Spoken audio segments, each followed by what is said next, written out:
여러분, 안녕히 주무셨습니까? 참 좋은 아침입니다. 우리 2015년 9월 4일 금요일 말씀으로 드리는 오늘의 번제 함께 합니다. 민수기 19장 1절부터 마지막 절까지 우리가 함께 봅니다. 11절부터 13절만 같이 읽겠습니다. 시작. 사람의 시체를 만진 자는 이레 동안 부정하리니 그는 셋째 날과 일곱째 날의 잿물로 자신을 정결하게 할 것이라. 그리하면 정하려니와 셋째 날과 일곱째 날에 자신을 정결하게 하지 아니하면 그냥 부정하니 누구든지 죽은 사람의 시체를 만지고 자신을 정결하게 하지 아니하는 자는 여호와의 성막을 더럽힘이라. 그가 이스라엘에서 끊어질 것은 정결하게 하는 물을 그에게 뿌리지 아니하므로 깨끗하게 되지 못하고 그 부정함이 그대로 있음이니라. 네, 오늘 우리가 함께 읽은 말씀 중심으로 진짜 신앙을 위한 장갑 원리라는 제목의 하나님 말씀 증거합니다. 이제 벌써 9월이에요. 10월 지나고 11월 말이 되면 다시 또 겨울을 위하여 김장을 담그게 됩니다. 네, 저희 집에서도 집사람이 혼자 김장을 해요, 매년.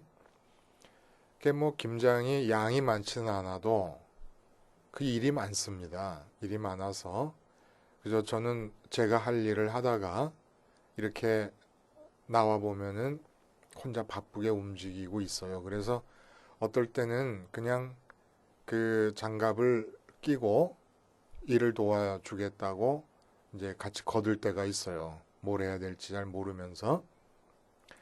그러다 이제 방해가 되고 그러면은 집사람이 그럽니다. 그냥 가서 당신 일 하는 게 도와주는 거라고. 그러면 뭐 저도 뭐 하고 싶어서 하는 게 아니니까 그냥 안 하면 또 사람이 어떻게 그럴 수가 있느냐. 뭐 요즘 뭐 세상이 어떤 세상인데 응?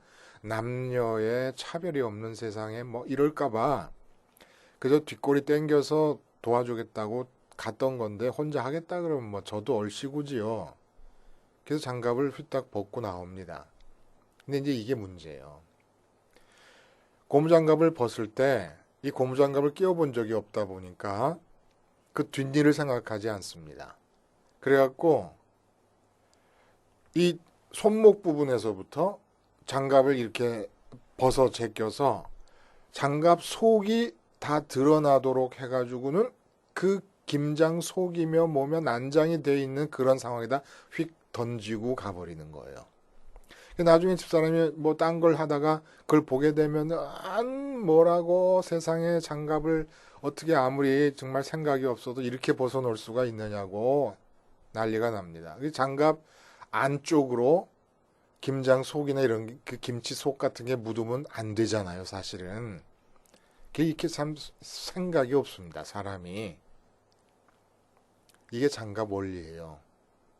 우리가 하나님과 우리와의 관계, 선민과 하나님과의 관계에서 하나님과 선민이 연합되는 모습에 대해서 하나님이 우리를 장갑으로 끼신다라고 하는 비유적 표현을 계속 사용하고 있습니다. 이건 뭐 우리가 이 세상의 삶을 마칠 때까지 반복하면서 우리를 돌아봐야 될 그런 비유예요. 그래서 누가복음 11장 20절에 주님이 그렇게 말씀하시지 않았습니까? 그러나 내가 만일 하나님의 손을 힘입어 귀신을 쫓아낸다면 하나님의 나라가 이미 너희에게 임하였느니라. 주기도문에서도 나라가 임하옵시며 라는 기도를 우리가 드리게 됩니다. 하나님의 나라가 임하려면 하나님과 선민 한 사람 한 사람이 연합이 이루어져야 하나님 나라가 이루어지는데 그 방식이 하나님의 손, 원문대로 그대로 번역하자면 손가락, 하나님의 손가락이 주님을 장갑으로 끼시고 하나님 나라가 임하고 있었던 거예요. 그러니까 주님을 따르는 우리들에게도 주님을 우리가 십자가에 달리신 그분을 나와 동일시하게 될 때 우리 삶에서 나타나는 일도 하나님의 손가락, 하나님의 손이 나를 장갑으로 끼시는 일이라는 얘기입니다. 그래서 참신앙, 진짜 신앙이 뭐냐? 보이지도 않고 만질 수도 없는 하나님이 살아 계신다는 걸 믿는 게 신앙인데, 이건 아직은 온전한 참신앙 단계에 이른 게 아닙니다. 참신앙은 그러면 뭐냐? 부부가 함께 하듯이, 직장 동료가 함께 하듯이, 아니 그것보다 더욱더 강한 실감 안에서, 강한 체감 안에서 하나님과 함께 하는 겁니다. 하나님과 연합하고 하나님과 모든 일에서 그 연합된 상태로서 일을 만나고 살아가는 것이 이게 진짜 신앙이라는 거예요. 근데 이 진짜 신앙이 가능하려면 바로 장갑의 원리가 통해야 된다는 얘기입니다. 장갑의 원리가 뭐예요? 장갑이라는 게 뭐 끼면 그만인 것이지, 그렇게 간단하고 일상적인 일에 무슨 원리라고 말할 만한 내용이 들어있겠느냐? 장갑의 원리가 뭡니까? 장갑의 안쪽에는 장갑이 접촉하는 그 어떤 것도 묻어선 안 된다. 이게 바로 장갑의 원리예요. 고무장갑을 끼고 그 온갖 것이 다 들어가고 시뻘겋고 냄새나는 그 김치 속을 막 휘젓습니다. 그러나 장갑 속으로는 고춧가루 하나 튀어서 들어와 묻지를 않게 됩니다. 이게 바로 장갑의 원리라는 거예요. 어떤 장갑이든지 꼭 고무장갑이 아니라도 그 일하시는 분들이 끼는 장갑이라든지 뭐 어떤 장갑이라도 접촉하는 것이 장갑 안쪽으로 와서 묻어선 안 되고 안쪽에 담겨서도 안 된다. 이게 바로 장갑의 원리라는 겁니다. 이 장갑의 원리가 활성화되지 않는 순간은 하나님과의 연합이 끊어져 있는 것이고, 참 신앙, 진짜 신앙이 스탑되어 있는 상태, 중단되어 있는 상태라고 보면 된다는 겁니다. 그래서 오늘 본문은 어떤 내용을 말씀하시느냐? 바로 이 장갑의 원리를 우리들에게 말씀하고 계시는 거예요. 본문을 우리가 읽지 않은 처음 부분을 보면 잿물에 대한 얘기가 나옵니다. 잿물 하면 우리 양잿물 생각하잖아요. 양잿물. 그러니까 볕단이나 뭐 아궁이에서 나무를 뗀 그런 재들을 따뜻한 물에 담아둡니다. 그러면은 이제 밑에 앙금 같은 게 생기는데 모든 찌꺼기 같은 걸 다 걸러내고 한참 그 재를 담가뒀던 물을 걸러내면은 물이 미끄덩미끄덩하게 돼요. 그럼 그 물을 사용하게 되면은 때를 벗겨낼 수가 있습니다. 그래서 아직 이 세탁용 비누가 잘 만들어지지 않았던 1960년대 초까지도 잿물을 사용했는데, 이게 조선시대, 조선 말에 이제 개항이 이루어지면서 서양에서 서양식 잿물이 많이 들어왔다고 합니다. 그래서 서양의 잿물이라고 해서 양잿물이라고 말하는 거예요. 근데 오늘 본문도 그렇게 잿물에 관한 얘기가 나와요.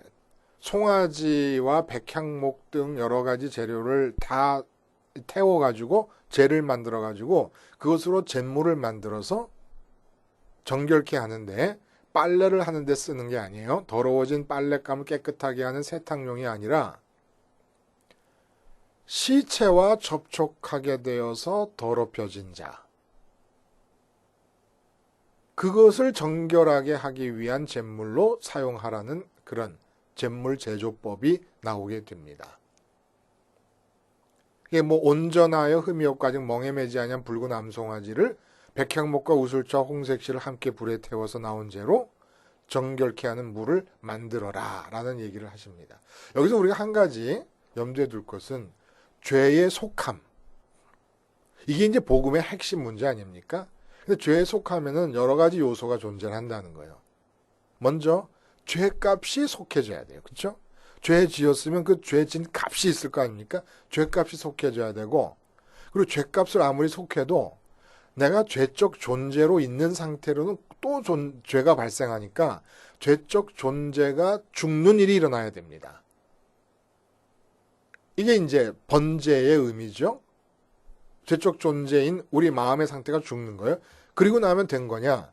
이제 하나님만을 향해서 새로운 마음으로 살아가는데 삶을 살아가다 보면 아침에 세수하고 나갔어도 얼굴이 또 더러워져서 저녁 때 세수하고 잠자고 일어났는데도 그다음 아침에 또 세수하는 것처럼 끊임없이 번제단에서 세상을 향한 나이가 죽은 상태에서 산다고 살고 있지만 하나님이 보실 때 계속 우리가 더럽혀진다는 거예요. 우리의 삶이 더럽혀지고 우리 마음이 더럽혀진다는 얘기입니다. 그래서 우리 삶이 더럽혀지게 될 때는 하나님이 함께 하실 수가 없어요. 하나님이 우리와 함께 하시려고 할 때 결국 우리와 어떤 식으로든 연합이 일어나고 접촉이 일어나지 않습니까? 접촉이 일어날 때 접촉하지 않는다 그러면 아무리 더러운들 무슨 상관이 있겠습니까? 그러나 접촉이 일어나야 되기 때문에 하나님이 제일 신경을 쓰시는 부분이 더러움이에요. 더러움. 오늘 본문대로 부정함. 그래서 부정함을 내버려 두면 끊쳐진다는 얘기를 하십니다. 다시 말해서 선민됨이 아무 소용이 없게 된다는 얘기예요. 끊쳐진다는 것이. 그래서 죄에 속함은 이렇게 죄값을 속하고 죄를 샘솟듯이 생산해내는 죄적 존재가 번제를 통해 죽는 것이 또 이루어져야 되고 그리고 그렇게 번제단에서 죽어서 하나님을 향해서 살다고 세상에 나가서 사는데도 계속해서 더러워짐이 발생하기 때문에 그 더러워짐을 씻는 일이 일어난다. 근데 이것이 다 우리가 예수님의 십자가를 현재의 나의 사건으로 받아들이는 현재라는 거예요. 지금, 언제나 지금 예수님의 십자가를 바라보며 나의 죽음으로 인정하는 생활화가 일어날 때 이 세 가지가 계속 다 우리에게서 반복돼서 일어난다는 얘기죠. 그러니까 주님의 보혈의 힘으로 정결함이 일어나는데 우리의 삶에도 정결함이 일어나고 우리 마음에도 정결함이 일어나게 된다는 얘기입니다. 자, 이 이야기에서 우리가 오늘 또다시 보게 되는 것은 시체와의 접촉을 통한 부정함. 벌써 지금 민수기 오늘 19장까지 왔는데 이 출애굽기, 레위기, 민수기 여기까지 오는 동안에 굉장히 여러 번 지금 반복되고 있잖아요.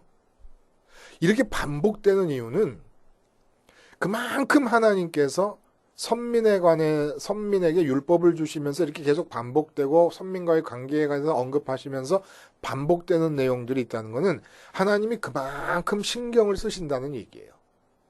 그러니까 하나님이 선민과 관계를 맺기 시작할 때 신경을 쓰시는 걸 가만히 보면 선민들이 어떻게 먹고 살 것인가 단 한마디도 안 하세요. 우리의 관심은 어떻게 먹고 살 것인가가 우선 관심이잖아요. 근데 우리와 함께 하려는 하나님의 관심은 그런 게 아니에요. 뭐 우리는 건강이 우리의 관심 아닙니까? 근데 하나님은 우리의 건강이 관심이 아니에요. 우리가 자녀를 어떻게 기를 것인가? 우리 가정을 어떻게 이끌어갈 것인가? 우리 회사가 잘 될 것인가? 나라가 어떻게 안전하게 유지될 수 있을 것인가? 이런 거 관심이 아니에요. 하나님의 관심은 너무 편집증적으로 한 곳에 몰려 있습니다. 어떻게 나와 관계한다고 할 때 하나님의 관심이 어떻게 쏠리느냐? 성막. 성막은 사실 우리의 실제 삶과는 무관한 것처럼 보이지 않습니까, 여러분? 무관하지요. 보이는 게 아니라. 아무 관계가 없어요. 성막에서 제사를 드리고 그러는 게 내가 사업장에서 돈 버는 거, 우리 가정에서 가정에 일어나는 일들을 어떻게 처신해 나가는 거, 이거 무슨 상관이 있습니까? 우리나라의 부국강병과 무슨 상관이 있습니까, 이게? 내 건강과 성막에서 내가 제사를 드리는 게 무슨 관계야? 근데 맨 성막 얘기만 하시네요. 성막 얘기만. 그리고 하나님은 오직 우리가 더럽냐 안 더럽냐만 신경을 쓰시는 거예요. 왜? 우리와 접촉을 하셔야 되니까. 그러면 하나님은 이렇게 참 무심한 것인가? 제가 아내가 김장할 때 무심한 것처럼 그건 아내의 일이고 내 일은 딴 거다. 이런 마음으로 무심한 것인가? 아니라는 거예요. 하나님이 신경 쓰시는 깨끗함의 문제만 해결이 되면 우리가 부정하지 않고 정결함과 청결함을 유지할 수만 있으면 먹고 사는 거, 건강의 문제, 가정의 문제, 직장의 문제, 우리의 무슨 노후의 문제, 이런 모든 문제는 하나님의 사랑의 뜻 안에서 다 보관이 있기 때문에 그냥 깨끗해가지고 정결해가지고 하나님과 접촉하고 하나님과 연합할 때 문제만 발생하지 않으면 아무것도 문제가 될 수 없다는 거예요. 그러니까 에덴이 주어질 수 있으니까 하나님은 우리가 이 땅에서 살아갈 때 필요한 것들에 대해서는 자신이 있으시니까 다 계획이 있으시고 뜻이 있고 보관이 있으시니까 오직 한 가지만 집중하시는 거예요. 그런 모든 것들이 다 너한테 이루어지려면 오직 한 가지, 나와 접촉하기 위해서 필요한 정도의 깨끗함을 유지해라. 요거 한 가지 하라는 거예요. 요거 한 가지. 근데 우리는 너무 많은 신경을 쓰고 있는 거죠. 우리가 신경 쓸 것은 딱 한 가지, 깨끗함을 어떻게 유지하냐 이겁니다. 그래서 하나님이 또 시체 얘기를 하시는 거예요. 근데 왜 정결함의 문제를 강조하시려고 하실 때마다 시체 얘기가 반복되느냐? 시체가 상징하는 바가 있기 때문에 그래요. 오늘 복음의 시대 때 시체를 염을 하시는 것을 직업으로 갖고 계신 집사님들, 토요일까지 염하시다가 주일날 아침 일부 예배 때 와서 예배 드려도 부정하다고 하나님께서 그 예배를, 그분의 예배를 안 받아들이시지 않습니다. 그러니까 이 시체 얘기가 반복되는 것은 시체가 상징하는 바가 있다는 거예요. 상징하는 바가. 비둘기 하면 평화의 상징인 것처럼 시체 하면 무엇의 상징이냐 이겁니다. 이게 항상 정결함과 연결이 되죠. 부정함과 연결이 돼요. 그러니까 시체에 접촉하면 부정하다. 말씀드렸어요. 그러나 다시 한번 또 하나님께서 다시 반복하시니까 저도 다시 한번 반복해 봅니다. 정결함이 뭐예요, 여러분? 정결함과 청결함이 같은 의미 아니겠습니까? 청결과 정결의 뜻이 뭐라고요? 있어야 될 것이 있어야 될 곳에 있는 상태. 이게 바로 청결이고 정결입니다. 그러면 삼라만상이 지금 있는데 그것들이 있어야 될 것으로 결정하신 분이 하나님이십니다. 그렇잖아요, 그렇죠? 그리고 그 있어야 될 것으로 결정해 놓으신 다음에 그것이 어느 곳에 있어야 되느냐라고 하는 것도 결정하신 분이 하나님이십니다. 하나님의 뜻 안에서 있어야 될 것이 결정되고 그것들이 있게 될 곳이 결정되는 거예요. 그런데 시체란 뭡니까? 시체. 더 이상 있어야 될 것으로 하나님이 계획하시지 않는 거예요. 이젠 없어져야 된다 이겁니다. 시체라는 것은 이미 인간의 시체라는 건 그 인격이 그 몸에서 떠난 상태 아닙니까? 그러니까 몸과 인격이 혼연일체가 된 상태로 존재하는 그 존재함이 이제는 없어야 된다라고 하는 하나님의 뜻이에요. 그러니까 있음에 대한 뜻이 없는 거죠. 이게 바로 시체예요. 시체가 상징하는 건 뭐냐? 하나님이 있어야 될 것으로 정하지 않은 모든 일, 모든 대상, 모든 사건, 모든 계획이 다 시체입니다. 쉽게 말해서 내가 퇴직금까지 다 받아가지고 다 투자를 해서 장사를 하나 한다. 그때 그 장사하는 일이 하나님의 뜻 안에서 있어야 될 것이 아니에요. 근데 내 뜻으로 있게 한 겁니다. 그럼 이게 시체라는 거예요.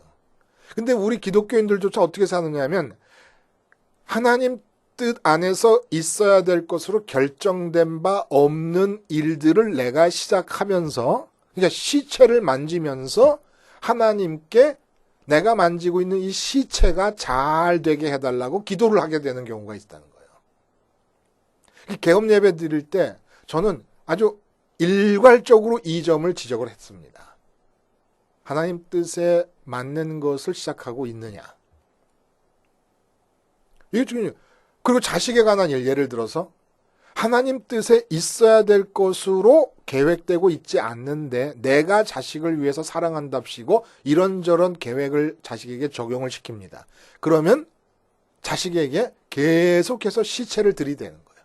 시체를 들이대는 거예요. 그래서 완전히 있어야 될 것이 아닌 것이 있게 만들었고 하니까 마치 김치가 나온 김에 책상 위에다가 김치를 놓는 것과 같은 더러움을 만들어내면서 거룩하신 하나님께 와서 나와 함께 해주시고 도와달라고 기도를 하게 된다는 겁니다.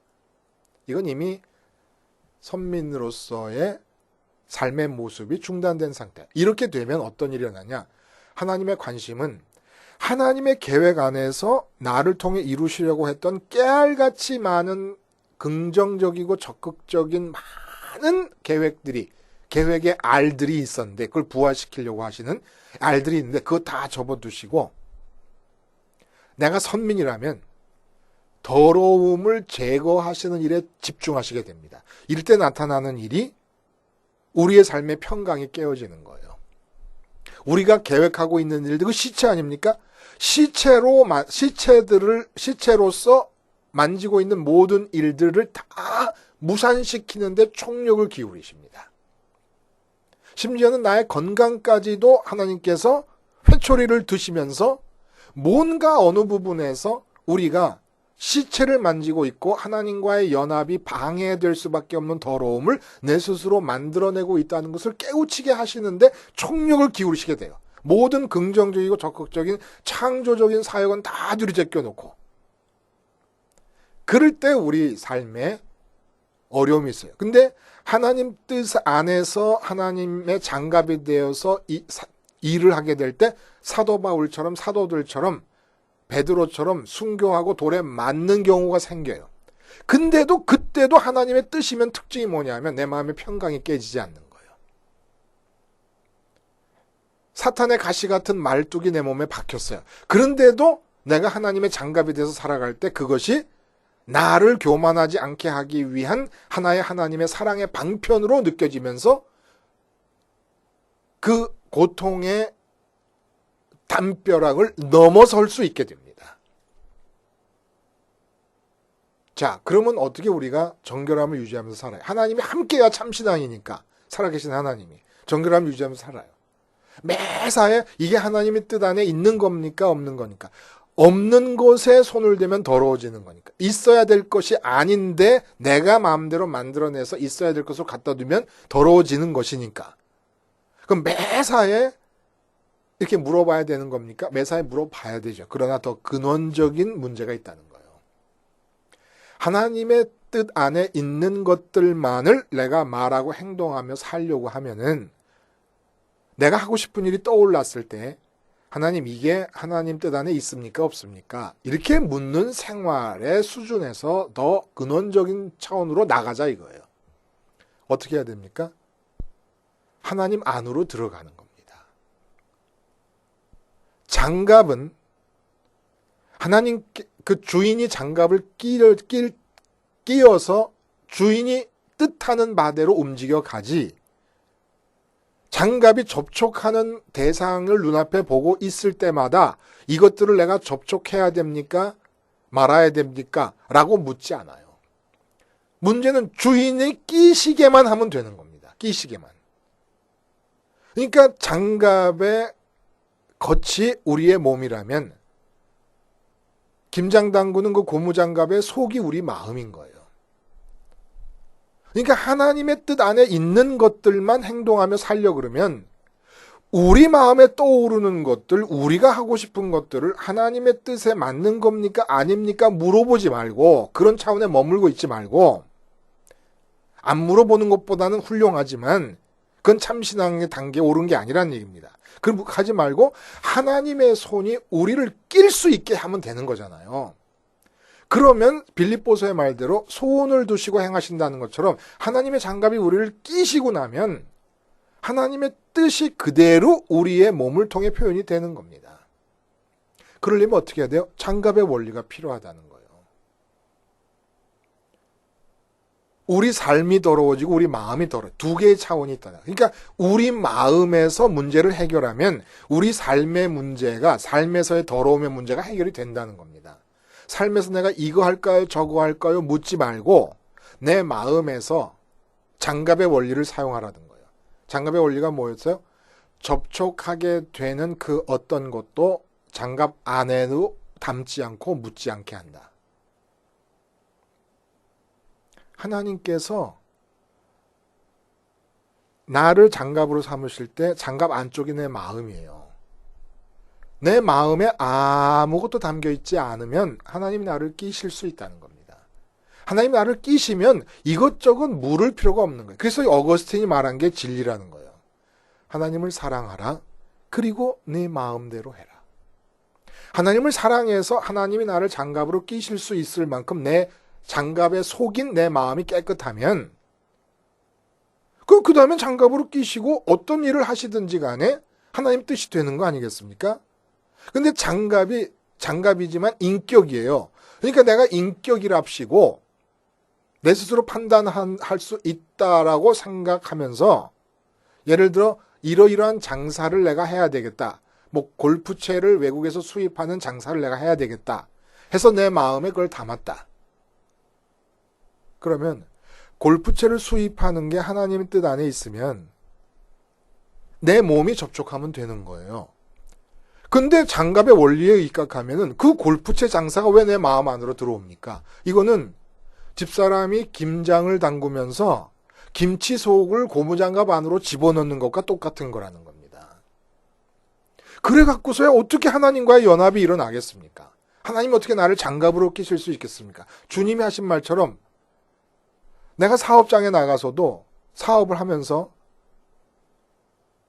하나님의 손이 나를 통해 이 사업을 하신다라고 말할 수 있는 게 참 신앙의 사업가라는 겁니다. 자녀를 기를 때도 하나님의 손이 나를 통해서 자녀와의 관계에 지금 하나님 나라가 임하도록 하고 계신다. 하나님의 손에 의지해서 하나님 나라가 임하고 있다. 이렇게 말할 수 있어야 된다는 거예요. 근데 내 마음에 바깥으로 내 몸으로 접촉해야 될 내 자식과 자녀를 장갑 속 내 마음 안으로 끌어들여 버려요. 그러면 이 속이 더러워져서 하나님은 끼실 수가 더러워지고 속이 꽉 차 있으니까 끼실 수가 없다는 거예요. 장갑을 벗어놓으면 어떻게 됩니까, 여러분? 쭈글쭈글해져 있어요. 그러니까 충만함이 없는 거예요. 그래서 우리는 그거를 자꾸 충만함이 없으니까 장갑으로 만든 우리의 마음이 속마음이 충만함이 없으니까 충만함이 없으면 만족이 없는 거거든요. 그러니까 자꾸 우리 가정을 담고 뭐 나라를 담고 사업을 담고 돈을 담고 내 건강을 담고 내 승진 이런 걸 담아요 자꾸. 근데 그 장갑의 원리 너무나 단순하고 간단하고 바보가 아닌 다음에는 아니 바보라도 다 행할 수 있는 장갑 끼기의 원리를 우리가 모르고 있기 때문에 그렇다는 겁니다. 우리 마음은 하나님이 끼셔야 될 장갑의 속이에요. 우리 몸은 하나님이 끼시면 수많은 것들을 이루어내야 될 장갑의 겉이에요. 수많은 일들과 접촉해야 될 뜻에 맞는 일들과 접촉해야 될 장갑의 겉이에요. 그러니까 하나님께 나가서 기도할 때 하나님 이거 해주세요 저거 해주세요라고 하는 것은 장갑의 원리로 볼 때 김치 속을 담고 고무장갑에다가 김장을 하겠다고 달려드는 것과 같은 원리라 이겁니다. 같은 상황이라 이겁니다. 그래서 그런 마음으로 우리가 삶을 살아가게 되면 속에 담겨진 게 예를 들어서 돈이다 그러면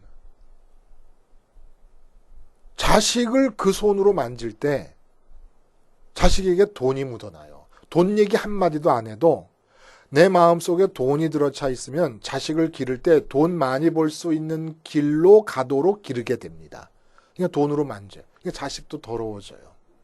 시체 만진 썩은 손으로 자식의 얼굴을 이쁘다 이쁘다 하면서 쓰다듬는 거고 또 돈이라고 하는 것으로 내 사업을 하면 하나님이 들어오셔서 사업장에 가면 사업장이 사명이 되는데 내 마음에 돈을 채우고 사업장에 가면 다 시체놀이가 됩니다. 썩은 시체놀이가 되는 거예요. 그러니까 어떻게 하든지 우리 마음이 하나님이 손으로 끼실 수 있도록 장갑의 원리에 입각한 깨끗함을 유지해야 돼요. 그러려면 어떻게 해야 됩니까? 한순간도 빼지 말고 주님의 십자가를 마음으로 바라보면서 나는 죽었다. 주님과 함께 죽었다. 이거를 누가 더 정확하고 강렬하게 누가 더 매 순간마다 해내느냐가 신앙의 경주에서 누가 더 앞선 사람이 되느냐를 결정짓는 겁니다. 딴 거 아무것도 없어요. 그냥 모든 기독교의 어려운 조직신학적 교리나 뭐 이런 거 다 몰라도 그냥 한 가지, 딱 한 가지. 나는 2000년 전에 죽으신 그 주님의 죽음. 그것이 현재의 나의 죽음이다. 나는 죽었다. 주님과 함께 죽었다. 그래서 내 마음은 이제 하늘을 향할 수밖에 없다. 하나님 내게 임하여 주시고 나를 충만케 하여 주시옵소서. 나를 장갑으로 끼워 주시옵소서. 이 한 가지 마음이 사람을 만날 때, 돈을 만질 때, 건강 문제를 생각할 때, 회사에 뭐 어떤 상황에서도 기억되는 사람. 그 사람이 바로 참 선민입니다. 장갑의 원리, 하나님의 손이 나를 장갑으로 끼실 수 있게 정결을 유지하게 하는 유일한 참신앙의 길이고, 이 유일한 참신앙의 길은 오직 십자가 생활화를 통해서만 우리에게 주어질 수 있습니다. 기도하시겠습니다. 하나님 아버지, 우리의 몸이 장갑의 겉이요 우리의 마음이 장갑의 속임을 알아 장갑의 원리를 따라 십자가를 붙잡고 생활함으로써 하나님의 손으로 끼어짐을 당해 충만하여 만족과 기쁨과 행복을 누리고 하나님이 뜻하시는 모든 바들이 나의 몸을 통하여 이 땅에 성취되게 해 주시옵소서. 예수님의 이름으로 기도하옵나이다. 아멘.